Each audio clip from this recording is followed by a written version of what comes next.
আসসালামু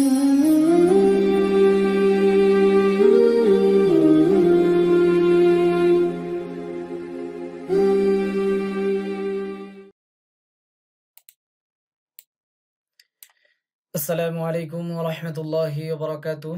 সম্মানিত তালেবে ইলম ভাই ও বোনেরা, আশা করি সকলেই আল্লাহ তাআলার অশেষ মেহেরবানিতে ভালো আছেন। তো আজকে বেহেশতি জেওর দ্বিতীয় খণ্ডের পরবর্তী পাঠ ২৯ নং মাসআলা থেকে শুরু হতে যাচ্ছে। তো যারা আমরা চ্যানেলটিকে সাবস্ক্রাইব করেছি তাদেরকে অসংখ্য ধন্যবাদ, আর যারা আমরা এখনো সাবস্ক্রাইব করিনি, সাবস্ক্রাইব করে আমরা পাশে থাকার জন্য চেষ্টা করি, যাতে করে নিত্য নতুন দরজগুলো আমরা সকলের পূর্বে পেতে পারি।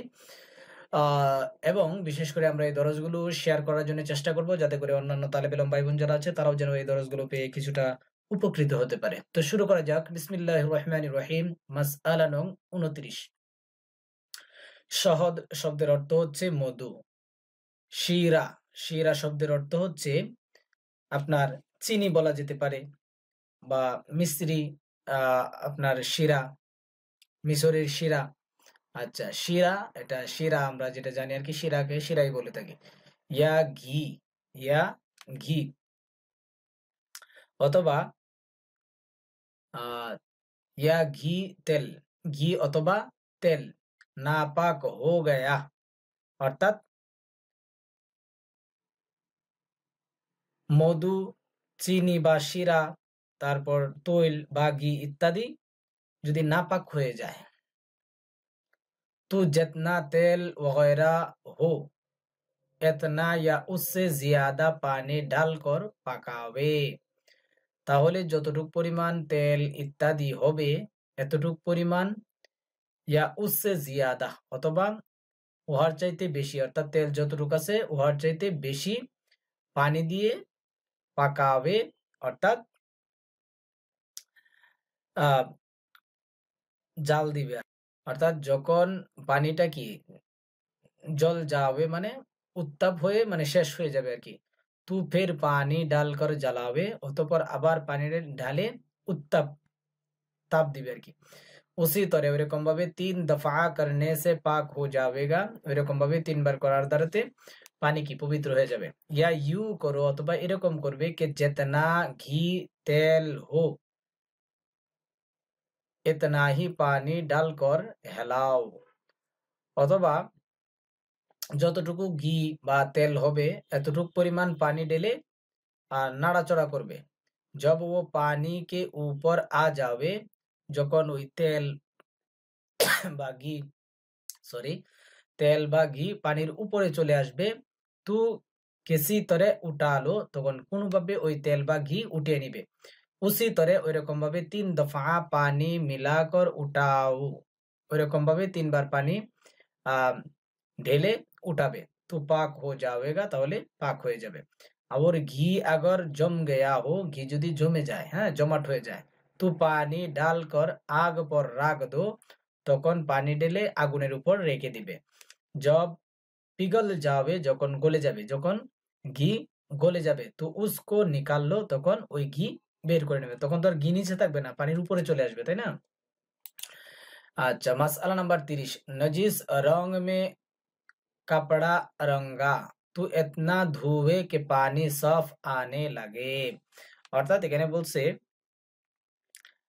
নাপাক রঙের দ্বারা কাপড় যদি রঙায় আর কি, তাহা পাক করার উপায় হচ্ছে এই, কাপড় বারবার, অর্থাৎ অন্তত ৩ বার ধুইতে থাকবে। নজিস রং মে কাপড়া রঙ্গা, অর্থাৎ অপবিত্র রং দ্বারা কাপড় কি রঙিয়েছে। তো এতনা ধুবে, তাহলে এতটুকু পরিমাণ ধৌত করবে কমাস কম ৩ বার। কে পানি সফ আনে লাগে, ধৌত করতে করতে যখন পানি পরিষ্কার আসবে, হ্যাঁ, তো পাক হয়ে যাবেগা, তাহলে পবিত্র হয়ে যাবে। চাহে কাপড়ে কাপড়ে সে রং চুটে ইয়া না চুটে, চাहे কাপড় থেকে রং ছুটুক অথবা না ছুটুক। আচ্ছা, মাসআলা নাম্বার ৩১। গোবর के कुंडे और लेद वगैरह नजिस चीजों की राख पाक है। অর্থাৎ এখানে বলা হয়েছে গোবরকে কুন্ডে, এখানে ৩ নাম্বার কি দিয়েছে দেখি আমরা, ৩ নাম্বার দিয়েছে কোথায়, ৩ নাম্বার, ৩ নাম্বার, তো ৩ নাম্বার দেখি না, এই যে ৩ নাম্বার, উপলে উপেলে গুহে। অর্থাৎ এখান থেকে উদ্দেশ্য হচ্ছে গরু, মহিষ ইত্যাদির গোবর শুকিয়ে তা যদি না পাক থাকে কিন্তু তাহা পাকের কাজে ব্যবহার করা জায়েজ আছে। गोबर के कुंडे और लेद वगैरह नजिस चीजों की राख पाक है। রাখ শব্দের অর্থ হচ্ছে ছাই। গোবর তারপরে গোবর, মহিষের গোবর এবং লেদ ইত্যাদি নজিস চিজু কি রাখ ইত্যাদি অপবিত্র জিনিসের ছাই, হ্যাঁ, পাক है অর্থাৎ পবিত্র। और उनका धुआं भी पाक है এবং উহার ধোঁয়া, ধূপ হচ্ছে কি পবিত্র। রুটি মে লাগ যাবে তো কুছ হরজ নেই, রুটিতে যদি লেগে যায় তাহলে কোনো অসুবিধা নেই। মাসআলা নাম্বার 32, बिच्छू ने এটা বিছু নে হবে অর্থাৎ বিছানা। বিছনে কা এক কোনা নজিস है অর্থাৎ বিছানার এক কোনা অপবিত্র। और বাকি সব পাক है এবং বাকি অবশিষ্ট যা আছে সবগুলো কি পবিত্র। তো পাক কোনে পর নামাজ পড়না দুরুস্ত है, তখন পবিত্র কোনায়, হ্যাঁ, কোনার উপর নামাজ পড়া এটা কি জায়েজ আছে। मसला नंबर 33, जिस जमीन को गोबर से लेपा हो অর্থাৎ যেই মাটি বা জমিন গোবর দ্বারা লেপেছে, ও নজিস है ওহা হচ্ছে কি অপবিত্র। उस पर बगैर कोई पाक चीज बिछाए নামাজ দুরুস্ত নেহি, উহার উপর, অর্থাৎ উহার উপর মানে অর্থাৎ যেই জমিন আমরা তো অনেকেই দেখবেন অনেকেই গড় কি গোবর এবং মাটি দুইটা মিশ্রণ করে তারপরে এটা কি লেপে আর কি। তো উস পর উহার উপর অর্থাৎ যেই মাটির উপর গোবর দ্বারা কি হয়েছে, গোবর দ্বারা লেপা হয়েছে উহার উপর। বিগয়রে কুই পাক চিজ বিছায়ে অর্থাৎ বিগয়রে কুই পাক চিজ বিছায়ে অর্থাৎ পবিত্র কোনো জিনিস বিছানো ব্যতীত নামাজ দুরুস্ত নেহি, নামাজ কি হবে না, সহি হবে না। मसला नंबर 34, गोबर से लेपी हुई जमीन अगर सूख गई অর্থাৎ গোবর দ্বারা লেপি হুই জমিন অর্থাৎ যে জমিন গোবর দ্বারা কি লেপা হয়েছে, আগর সুখ গই যদি শুকিয়ে যায়, শুকিয়ে থাকে, তো উস পর গিলা কাপড়া ভিজা কর ভি নামাজ পড়না দুরুস্ত है, তখন উহার উপর ভিজা কাপড় বিছিয়েও কি নামাজ পড়া জায়েজ। গিলা কাপড়া অর্থাৎ গিলা কাপড়া শব্দের অর্থ হচ্ছে আপনার ভিজা কাপড়। लेकिन কিন্তু वो इतना गीला ना हो, किंतु ওই কাপড় যেন এত ভিজা না হয় कि उस जमीन की कुछ मिट्टी छूट कर कपड़े में भर जावे, যে ওই জমিনের কিছু মাটি ছুটে কাপড়ের মধ্যে কি ভরে যায় বা লেগে যায়। মাসআলা নাম্বার 25,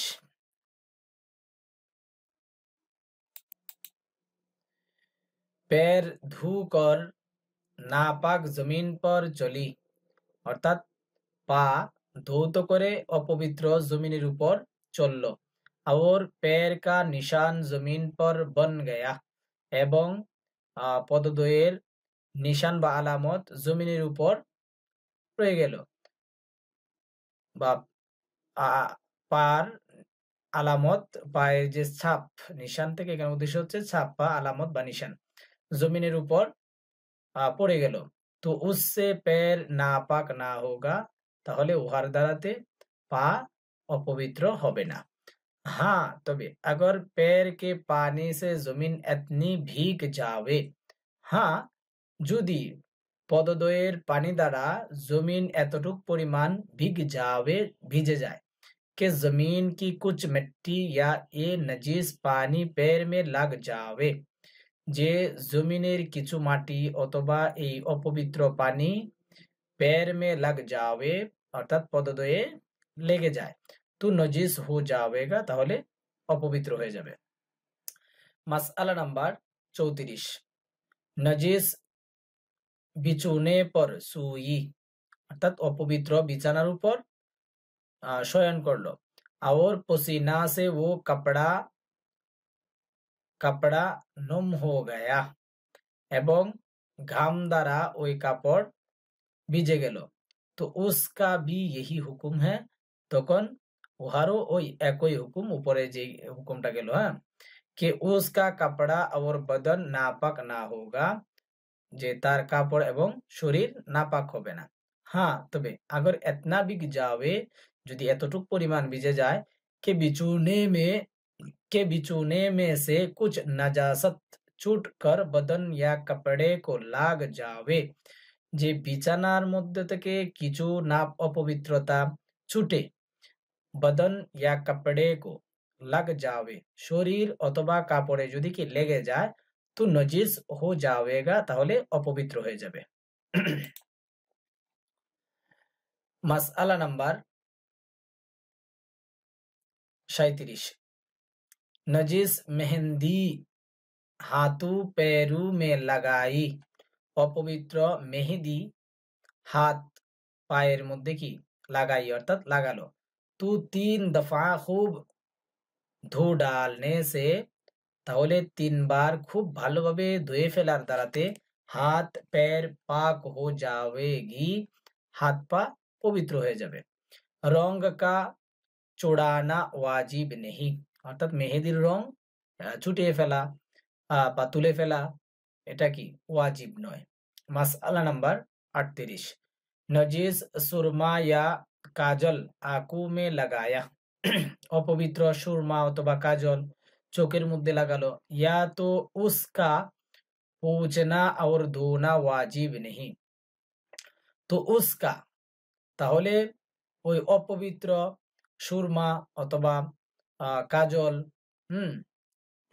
মুছে ফেলা এবং ধৌত করা ওয়াজিব নয়। হ্যাঁ, তবে আগর ফেল কর বাহার আকে আ গয়া, হ্যাঁ, যদি ফেল কর যদি চড়িয়ে বাহার আকে আ গয়া হো, যদি চোখের বাহিরে চলে আসে, তো দোনা ওয়াজিব হ্যাঁ, তখন ধৌত করা ওয়াজিব। যদি চোখের মধ্যে যেখানে কাজল লাগায় বা সুরমা লাগায় ওখান থেকে যদি চড়িয়ে এলোমেলো হয়ে যায়। হ্যাঁ, মাসআলা নাম্বার 39, নজিস তেল নজিস তেল সের মে ডাল লিয়া, অর্থাৎ অপবিত্র তেল মাথার মধ্যে কি ঢেলে ফেললো, ইয়া বদন মে লাগা লিয়া অথবা শরীরে লাগিয়ে নিল, तो कायदे के मुआफिक 3 मर्तबा धोने से पाक हो जाएगा, তখন নিয়ম অনুযায়ী, তো কায়দে কে মুআফিক, তখন নিয়ম অনুযায়ী 3 মর্তবা ধোনে সে 3 বার ধৌত করার দ্বারাতে পাক হো যাবেগা, পবিত্র হয়ে যাবে। তারপর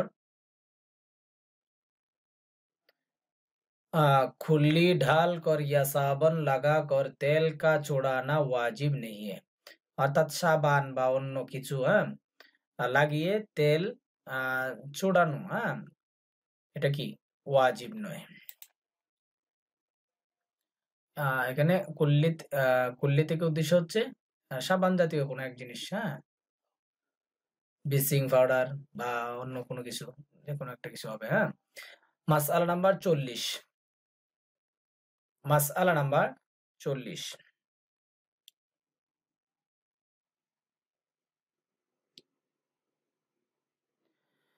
कुत्ते ने आटे में मुंह डाल दिया या बंदर ने जूठा कर दिया, तो अगर आटा गंधा हुआ हो तो जहां मुंह डाला है इतना निकल डाले, बाकी का खाना दुरुस्त है। বলতেছে কুকুর আটার মধ্যে মুখ দিল, या बंदर ने जूठा कर दिया, অথবা বাদর অথবা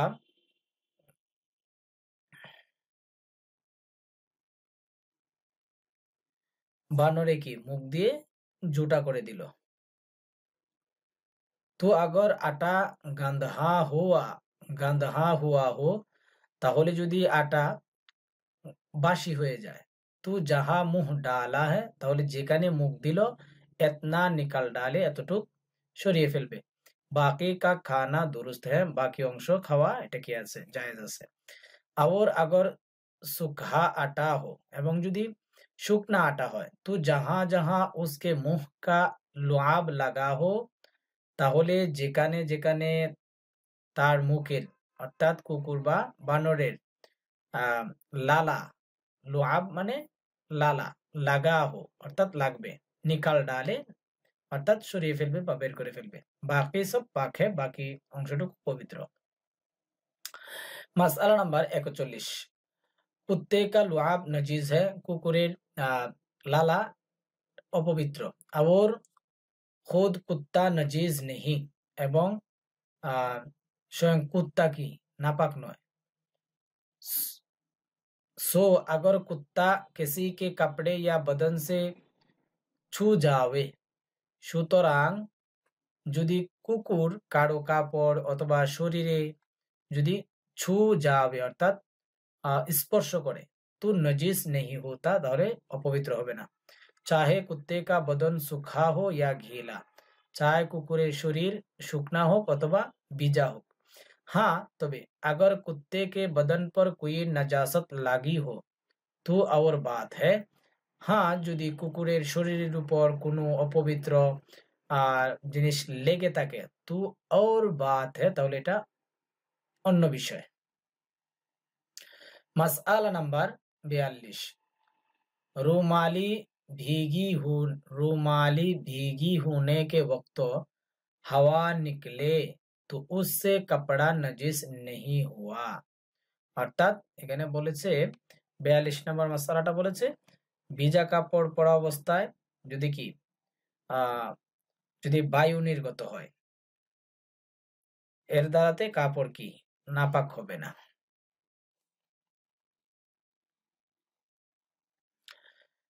मसअल नंबर 43, नजिस पानी में जो कपड़ा भीग गया था, अपवित्र पानीते जे कापड़ भिजे गिয়েছিল उसके साथ पाक कपड़े को लिपिट कर राग दिया। বলে উহার সাথে পবিত্র কাপড় আপনার লিপিট কর অর্থাৎ এটাকে কি বলা হয়, অর্থাৎ মিশিয়ে কি রেখে দিল। और उसकी तरी उस पाक कपड़े में आ गई, এবং উহার ভিজা ওই পবিত্র কাপড়ের মধ্যে চলে আসলো। लेकिन কিন্তু ना तो उसमें नजासत का कुछ रंग आया ना बदबू आई, কিন্তু না উহার থেকে অপবিত্রতার কিছু রং অথবা তার ঘ্রাণ এসেছে। तो अगर ये पाक कपड़ा इतना भीग गया हो, তাহলে যদি এই পবিত্র কাপড় এতটুক পরিমাণ ভিজে থাকে के निचुड़ने से एक आध कतरा टपक पड़े, যে নিচুড়নে সে যে মুচড়ানোর দ্বারাতে নিংড়ানোর দ্বারাতে এক আধা ফোঁটা টপক পড়ে অর্থাৎ যদি টপকে পড়ে, या নিচুড়তে वक्त অথবা নিংড়ানোর সময় হাত ভিগ যাবে, হাত যদি কি ভিজে যায় तो वो पाक कपड़ा भी नजीस हो जाएगा, তাহলে ওই পবিত্র কাপড়ও কি হয়ে যাবে নাপাক হয়ে যাবে। और अगर इतना ना भीगा हो, এবং যদি এতটুক পরিমাণ না ভিজে তো পাক रहेगा, তাহলে পবিত্র থাকবে।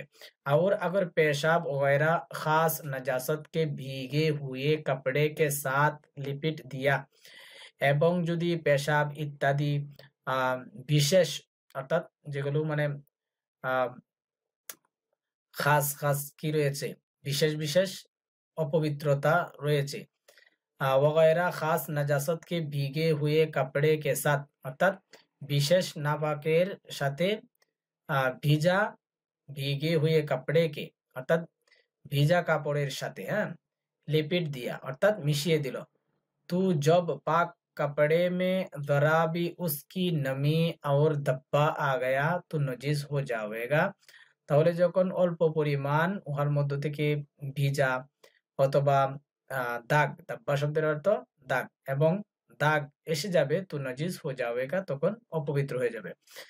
मसला नंबर 44, अगर लकड़ी का तख्ता एक तरफ से नजिस है, যদি লাকড়ির তক্তা যদি একদিকে যদি কি হয় অপবিত্র হয়, और दूसरी तरफ से पाक है এবং অন্যদিকে পবিত্র, तो अगर इतना मोटा है, তাহলে যদি এতটুক মোটা হয় कि बीच से চির सकता है, যে মধ্যখান থেকে ওই তক্তাটাকে চিরতে পারবে, তো उसको पलट कर दूसरी तरफ নামাজ পড়া দুরুস্ত है তাহলে তা উল্টিয়ে পলট কর মানে কি উল্টিয়ে ওই তক্তাকে উল্টিয়ে দ্বিতীয় দিকে নামাজ পড়তে পারবে अगर इतना मोटा ना हो তো দুরুস্ত নেহি যদি এতটুক মোটা না হয় যে মাঝখানে চিরা যাবে না দুই ভাগ করা যাবে না তাহলে সেটার মধ্যে কি করতে পারবে না নামাজ পড়তে পারবে না মাসআলা নাম্বার 45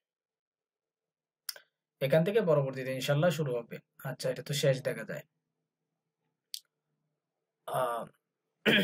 দু তেহ কা কোই কাপড়া है অর্থাৎ দুই পল্লা বিশিষ্ট কি দু পল্লা বিশিষ্ট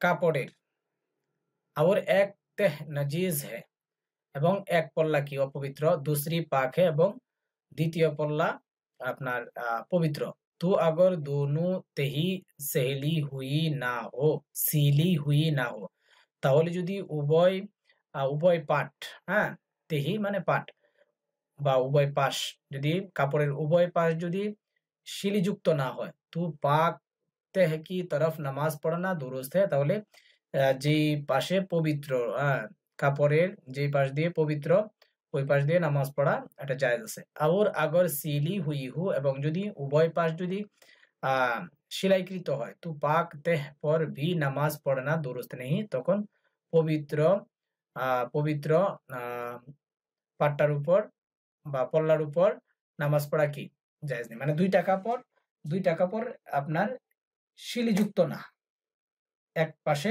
অপবিত্রতা আছে আর এক পাশে কি অপবিত্র নাই এমত অবস্থায় নামাজ পড়তে পারবে আর যদি উভয় অংশ যদি সেলাইকৃত থাকে এবং এক পাশে নাপাক থাকে আর এক পাশে যদি নাপাক না থাকে তাহলে সেটার মধ্যে নামাজ পড়তে পারবে না বাকি এখানে মাসআলা হচ্ছে যদি সেলাইকৃত থাকে তাহলে দুটোটার একই হুকুম অর্থাৎ নাপাক উভয় পাক ধরা হবে উভয় পাশকে নাপাক ধরা হবে আর যদি সেলাইকৃত না হয় তাহলে এক পাশকে নাপাক ধরা হবে আর এক পাশকে আপনার পবিত্র ধরা হবে যদি এক পাশে নাপাক না লাগে হ্যাঁ